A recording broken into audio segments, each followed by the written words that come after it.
Hello, I'm Greg Sherwood, inviting you to join us on a walk through the streets of old San Francisco along the Barbary Coast Trail.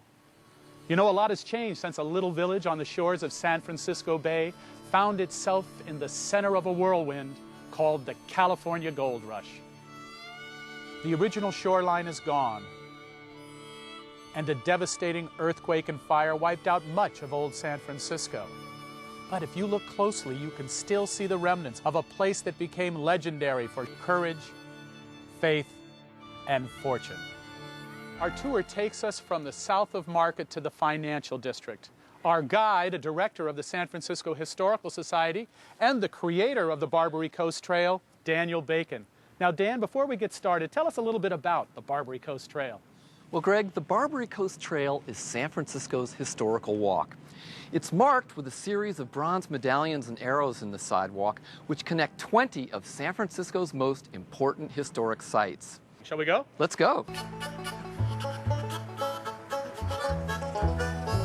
You know, Dan, ever since I was a kid, Laudas Fountain has sort of intrigued me. Stuck here right in the center of downtown San Francisco. As a matter of fact, this is the oldest city monument in San Francisco. I didn't know that. Yeah, it was donated to the city in 1875 by Lotta Crabtree, who was one of the most famous and successful entertainers of her day.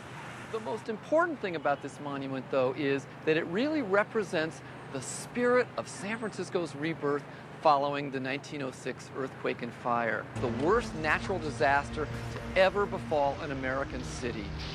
There were over 4 square miles of the center of the city completely destroyed. Half the city was left homeless, about 250,000 people.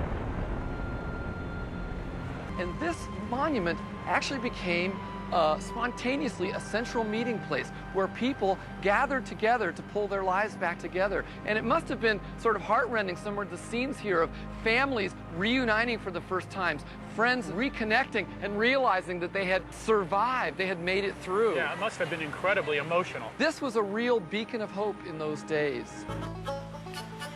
So Dan, here we are in this beautiful Redwood Grove, in the shadow of the Transamerica building, in the heart of San Francisco's famous financial district.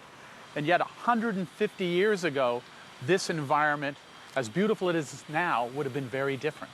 That's right, Greg. If we were standing at this exact spot 150 years ago, we'd probably be standing on the deck of an abandoned ship. By the end of 1849, Buena Cove was a ghost harbor filled with hundreds of abandoned gold rush ships. Many savvy entrepreneurs in those days looked at those sailing ships and they saw potential. They pulled them on shore to Montgomery Street. Right up behind us here. Right over there. They situated them between buildings. They cleared their decks and erected structures on top of them, and they converted them into warehouses, taverns, saloons, hotels. One was even a church. Sort of a brilliant use of available material for an instant city. The rest of the ships that were in Buena Cove, most of them wound up at the bottom. Some of them were actually scuttled by people who wanted to mark water lots that they had bought, anticipating filling in of the cove, and some of them just rotted away. Well, by 1855, the cove had actually been already filled in, and it had entombed hundreds of ships below water. And so today, the financial district where Buena Cove once was is literally a graveyard of gold rush ships.